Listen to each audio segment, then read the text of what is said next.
Hello bachcho, let's see this question. This question says in an atom two electrons move around the nucleus in circular orbit of radii r and 4r. The ratio of the time taken by them to complete one revolution is. तो यहाँ पर देखिए आपका जो basic की concept दे रखा है कि आपके पास एटॉमिक स्ट्रक्चर है और उसमें जो आपके इलेक्ट्रॉन स्टेबल ऑर्बिट जिनमें रोटेट करता है तो उनमें टाइम की बात करके उनका टाइम का रेशियो क्या होगा आपको दो दो लगे। तो अपन यहाँ पर की कॉन्सेप्ट लिख सकते हैं time of revolution in orbit.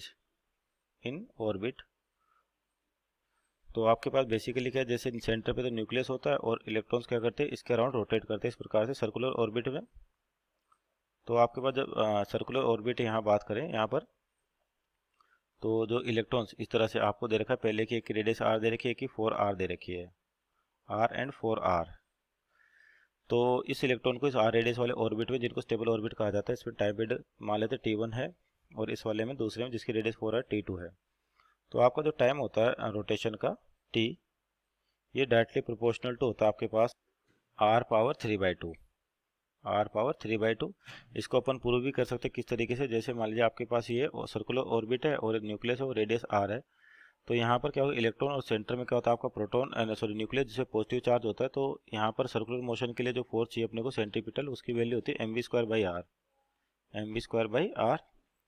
तो यहाँ पर कौन प्रोवाइड करेगा ये, तो ये प्रोवाइड करता है इलेक्ट्रोस्टैटिक फोर्स जो क्या होता है इलेक्ट्रॉन और न्यूक्लियस जिसका चार्ज कितना Ze इन दोनों के बीच में लगता है। यानी कि अपन कह सकते हैं कि k q1 q2 that is Ze/r² equal to कितना आपके पास mv²/r। एक तो ये हो गया आपके पास यहाँ से।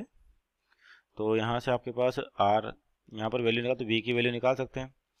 तो एक तो ये इक्वेशन काम आती है आपके पास का यूज़ करके अपन टाइम पीरियड लिख सकते हैं। यहाँ से टाइम पीरियड की इक्वेशन क्या होती है आपके 2πr/v। तो यहाँ से अगर r की वैल्यू निकालें जो रेडियस ऑफ रोटेशन है और पुट करें तो आपका जो आता है t प्रोपोर्शनल टू r/3। तो यहाँ पे देखिए t1/t2 दो रेशो दे रखे हैं, कॉन्स्टेंट टर्म्स कैंसिल आउट हो जाएंगे यानी कि r1/r2 पावर 3/2। r1/r2 पावर कितनी होती है 3/2। तो यहाँ पर जो वैल्यू दे रखी है r1 r2 की उसका रेशियो लें अपने पास तो r1 कितना है r है और r2 कितना 4r यानी कि r/4 आवर पावर 3/2। तो यानी कि r से r कट देगा और पावर है 3/2 में 1/2 हो जाएगा आपका 2 और उसकी पावर 3 करेंगे तो 1/8 हो जाएगा। तो आपका जो रेशियो आ रहा है टाइम पीरियड का t1/t2 आ रहा है 1:8। कितना आ रहा है 1:8।